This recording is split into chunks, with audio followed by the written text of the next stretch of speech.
The National Professional Standard for Principals is providing us for the first time with one clear statement that is shared across the country. This is a point in time. You know, we've had a lot of talk about it, now we're here. And I guess our challenge is to make sure that we live this. So I think it'll raise the profile of our profession, it will show us really clearly what we need to do, and it will be a message or something that we can use with the community. Here is what a principal does. This is what you should expect, this is what we aim to do. I think principals are constantly moving between the balcony and the dance floor, right? They're always working both in the day-to-day, but they have to step out and look at, so what's happening here and how do I understand it and get to the high-level thinking. The real challenge is time.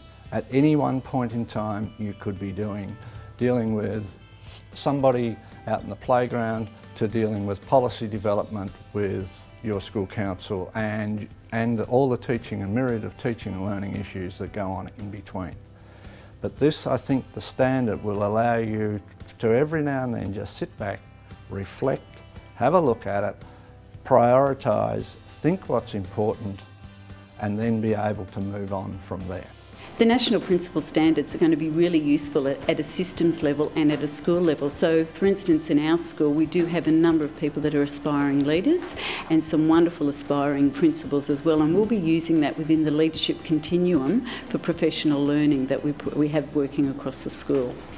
We've been using the standard to actually enable principals to analyse where they spend most of their time currently in relation to the professional practices and where they would actually like to be spending most of their time in light of the research about the practices that best enable a leader to have a direct impact on student learning outcomes. In the West Australian context, the standard's going to be used to very much shape the development of aspirant programs.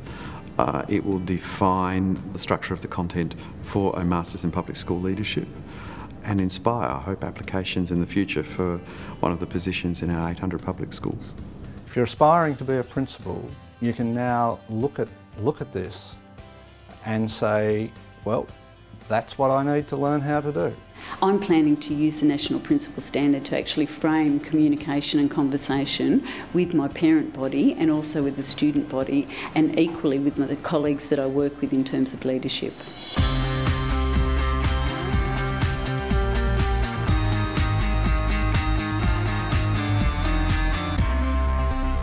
In New South Wales, we have mapped the professional learning that we currently offer and also the professional learning that we will be offering for school leaders against the 5 professional practice areas and also the 3 leadership requirements.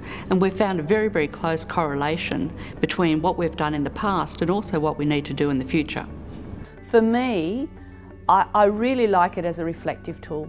And there were no such reflective tools when I started. And it also, I think, when I think back to the early days of having professional conversations and the first round of feedback with staff, if I'd had something like this and the Teacher Standard Framework, it would have been so much more explicit, so much easier, and I'm sure that the staff around me would have benefited more from what I was trying to do. When I was a young principal, new into the job, I think having a standard such as we've got now would have been useful for me, or even in the application process, having a sense of the scope of the role would have allowed me, I think, to write a better application to begin with, and secondly would have given me a greater understanding of what I was entering into upon starting.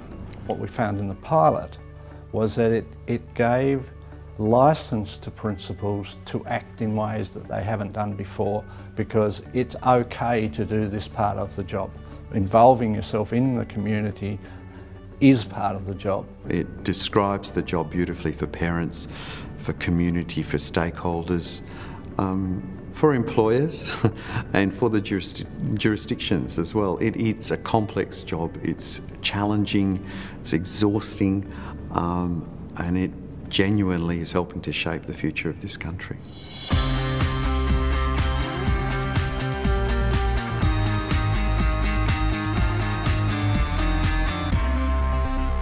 I think the new standard is really critical. You know, we've talked a long time about raising the quality, looking at the standards, but we've used words but not evidence.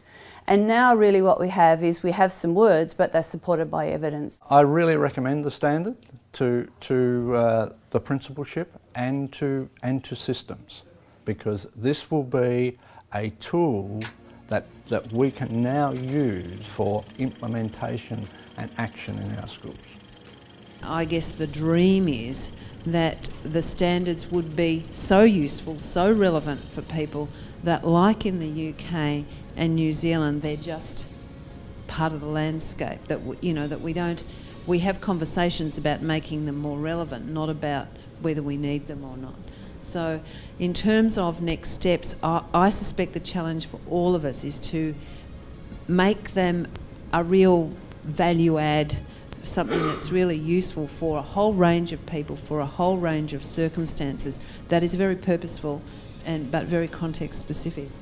I guess probably this is an opportunity for all principals to really put their money where their mouth is. You know, we've talked for a long time about by the profession, for the profession.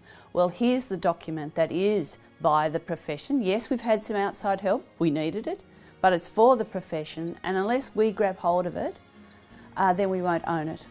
And our message, or my message to everyone is, the more you own it, the more you understand it, then the more you get out of it.